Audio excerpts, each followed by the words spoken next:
Hello, and thank you for joining us for a bit of escapism and a laugh, maybe, as we discuss what's been happening on Raw and SmackDown over the past week. We may touch on Elimination Chamber, but I think we'll save that for next week, really. We're only ever honest, and the bonus is there are no ads, and we're not pushing anything.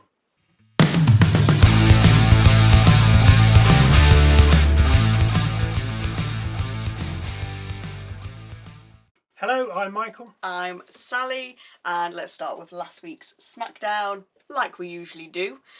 We had Tonga defeating Ilja Dragunov. Which was more of a setup for the MFTs against the Wyatts, but more specifically Howdy against Solo, because after Dragunov lost, the MFTs came in, did a little work on Dragunov, and then the Thunderbolts ran down, Apollo Crews and Matt Cardona. Not sure if Shinsuke was on his way or was like, nah, forget that. And then the MFTs beat up, as I say, Avengers Team B, and then Uncle Howdy come on screen, threatened Solo, and those two will be having a match, which I'll discuss later on this coming week's SmackDown. We also had Kiana James somehow defeating Charlotte Flair and Nia Jax in the Elimination Chamber qualifying match, which was a surprise. Very. I think she probably would have been the last one that we'd have chosen. Of the three, yeah. Yeah. But I think you was quite impressed with how she did it. Yes. Yes, I was. She so Flair got Jax in the figure eight submission, and then Kiana James, so obviously Flair's bridging. And Kiana James slid underneath, pinned Flair's shoulders to the mat, got the 1, 2, 3. I mean, how many times has she done that? Nobody's ever done it. Exactly. Or they may have done it, but I've not seen it. But liked that. Surprised she's in. But good luck to her. We'll just have to see what she does. Exactly. Oh, and she Simone dropped Jax again. Yes. She did it at the Rumble. She did it again. It's that gymnastics. It's the leg power. Powerful Excellent work. Over Femi defeated Kit Wilson. Which wasn't a surprise. No. What else was he meant to do? Yeah, just batting in it. Exactly, yeah. Tiffany Stratton defeated Alba Fire. Didn't need that match. It was just thrown in. There was about 20 matches on SmackDown last week, something ridiculous. And the rest.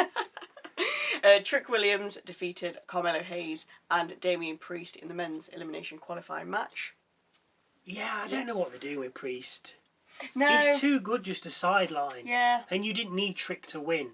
We already know about him. It doesn't matter if he goes in the Elimination Chamber yet, because we know he's at the very start of his career. Whereas Priest, I don't know what they're doing.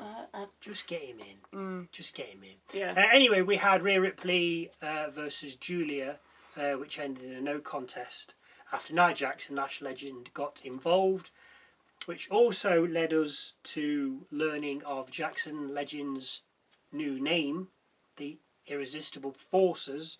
Personally, I'm not sure about that name. I was thinking about this. I was spitballing with myself. Like, why not go for Destructive Forces, Destruction, Irresistible B? Because then you could hint at the B being a female dog, because you've already got Cargill saying she's that B. Yeah. So you could have Irresistible B, but never confirm what it means. Yeah. And then the B could also stand for brats, because of their attitude. Bosses, because they want to be bosses. Beasts, probably not so keen on it, but why not? Yeah. Badasses. Yeah. Bullies, because isn't that part of Lash's nickname anyway? The bougie bully. I don't know, someone's been doing their research. Well, no, because remember, so Irresistible B, and and then the B could have stood for anything. They didn't have to confirm it.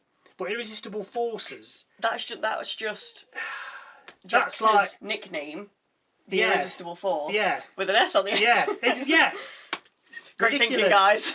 So just then it could have been the irresistible bullies, because then you've got Lash's nickname as well. Yeah. Mix them together. Yeah. Look, if you want to send me ideas, Triple H, give us a call. And I had another idea. I think this is amazing. What if Jax had a new finisher? Yeah. And she called it the Jax knife. Yeah. Yeah. So obviously a jackknife. Nice and easy. Yeah. But the Jax knife. Yeah. Nice. She's got the power. Definitely. It's better than just jumping off the blooming ropes. Yes. It's boring. Because you've got to get them. Later, You've got to drag them to the corner, and if you've got somebody with them, the other person can pull them out. Whereas the Jax knife in the middle of the ring, bosh, powerful. Like it. Triple H, call me, I've got many more ideas. And rounding off SmackDown, we had Aleister Black beating Randy Orton. I was not interested in that. But he only beat him because Drew McIntyre interfered. He clocked Orton with the title.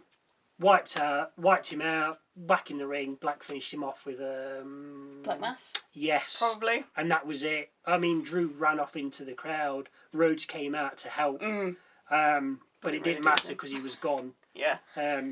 Another just matches for matches' sake all the time. It feels like it on SmackDown at the minute, doesn't it? Yeah. Doesn't need it. Let's head over onto Raw, where we had Jey Uso defeating Bronson Reed and El Grande Americano in the last Elimination Chamber qualifying match, where Reed also suffered a distal bicep tear, meaning he's out indefinitely.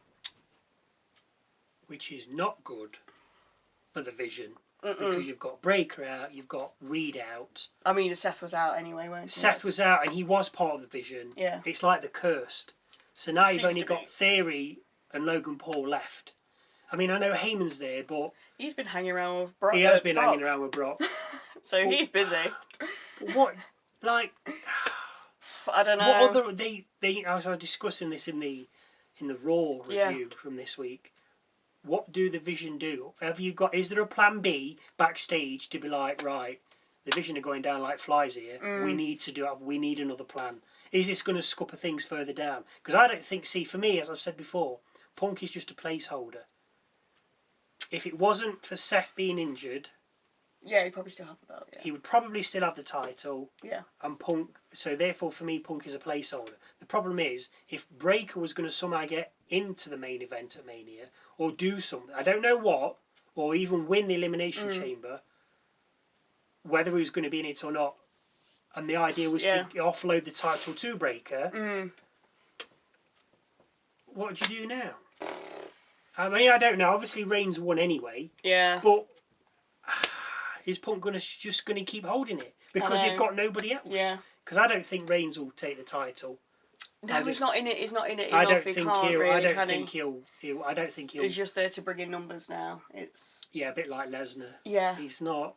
Yeah. And if he did win it, then he's got to be more full time. Yeah. And I don't think he wants that. No. See, that's the problem now. There's too much money in wrestling, and they've made the money, and they're like, well, I don't need this, and that's the problem. Yeah. I'm not saying they didn't turn big money back then, but they still wanted to be seen. Yeah, they wanted to be seen. Now they're not so bothered. I don't know. Yeah. Anyway, it's not good. No, not for the division. Then we had Maxxine Dupri against Nattie, which ended early as Dupri was knocked out via the ring post. If this goes to a no DQ and Nattie loses, then what was the point of her and this new gimmick? Yeah. Because Nattie has to lose. It just has to be it. She can't beat Dupri because Dupri is the upcoming star. Whereas if Nattie wins, then it squashes everything Dupri has done. But if Dupri wins, then what was the point of this new badass Nattie just to lose anyway? It's a hard one. So I don't see where this is going. This is going to Mania anyway. It's got to, and it'll be finished there. I Booking think. up Mania, you are. I am. Well, it's 2 nights. I may as well. We also had Javon Evans defeated Kofi Kingston. Yeah, very interesting. And finishing off everything was Raquel Rodriguez defeating Io Sky and Kairi Sane in the last Elimination Chamber qualifying match. Don't have a problem with Raquel winning. No. Any of them could. I'd prefer her over the other two. I just think she brings a bit more to it. Yeah. Than the other two, especially them uppercuts from Sky. Oh, they're terrible. Just leave them out. Oh, terrible. Of course, the whole show was rounded off by AJ Styles saying goodbye, with The Undertaker coming out and telling him he'll be inducted into the 2026 Hall of Fame. Fair play to him. Yeah. I thought Gunther was going to come out. I mean, obviously, I know, we've said, as I said, everybody came out at the end and applauded Styles. I was looking for Gunther. No, I didn't see him there. It would have been, the thing is, I think it would have been okay if he was there. Just laughing.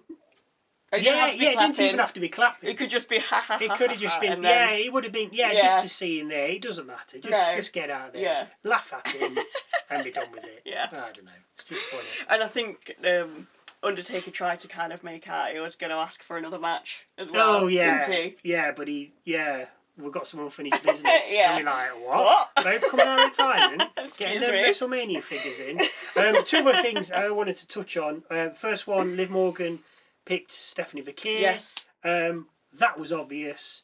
Yeah. She's got no story with Cargill. Why would she take on Cargill? Exactly. And she probably fancies her chances more against Vaquer. But the point is, it was never going to be Cargill. No. It was always going to be Vaquer, which now means whoever wins the Women's Elimination Chamber will now face Cargill. And we both said Tiffany Stratton because we both think she's going to get revenge for when she lost, whenever it was. Which Saturday Night's main event she lost the title on. Cargill absolutely battered her, which is a joke. This is your champion, the best of the best, and she's been absolutely destroyed.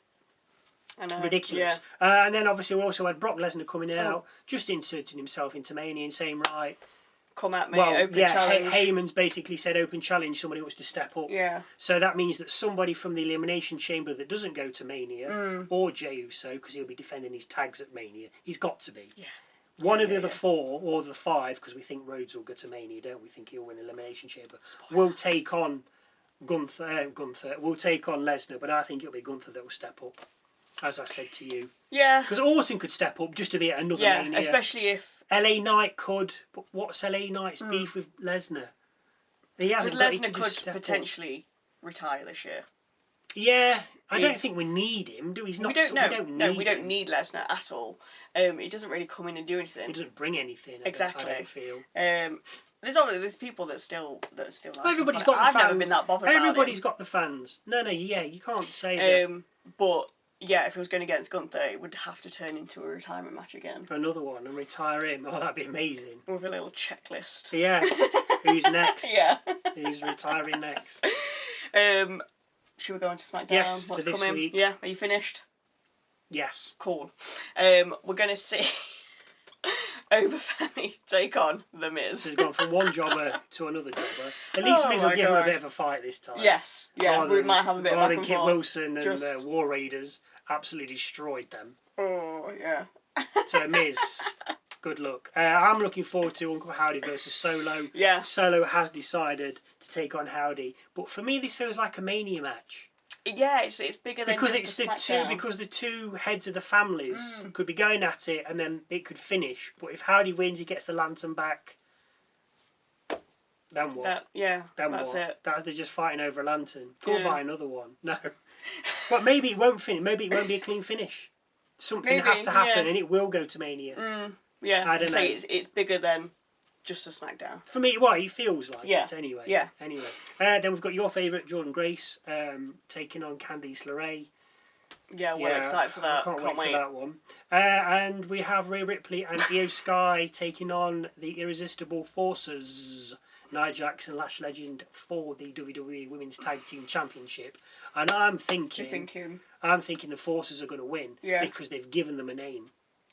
Yes. Like Bliss and Flair. Why didn't they give them a name? No, they were just Bliss and Flair. Bliss and Flair. These could be Legend and Jax, the two names in their own right. Not a problem. 100%. But they've come up with a name. Why? So there's not a proper name for Ripley and Sky. No. I know people call them Rio.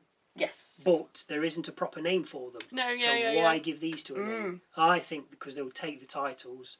Yeah, as we say, I think we've said for a few weeks now, both of us wouldn't mind them having the belts. No, anyway. and they need to show the power. Yes. They need to show more power. Yeah, and the Jax knife. That's going to take off, I'm telling you. That's amazing. You think though she did that on Bliss? Like she'd be able to lift. Well, she could probably lift most of them. Jax she could probably lift most of them. Yeah. And I mean, how mint is that? Yeah. If you wish to jump in on anything that we've said or think we've missed anything big, then please let us know in those comments down below. I think we did pretty much cover everything though. Oh, I hope we've covered everything. We didn't really cover Elimination Chamber, but we'll cover that next week. Thank you for watching. If you like what we do, then just give us a like. That's all we ask. And hopefully we'll see you Saturday for SmackDown and then Sunday for the Elimination Chamber.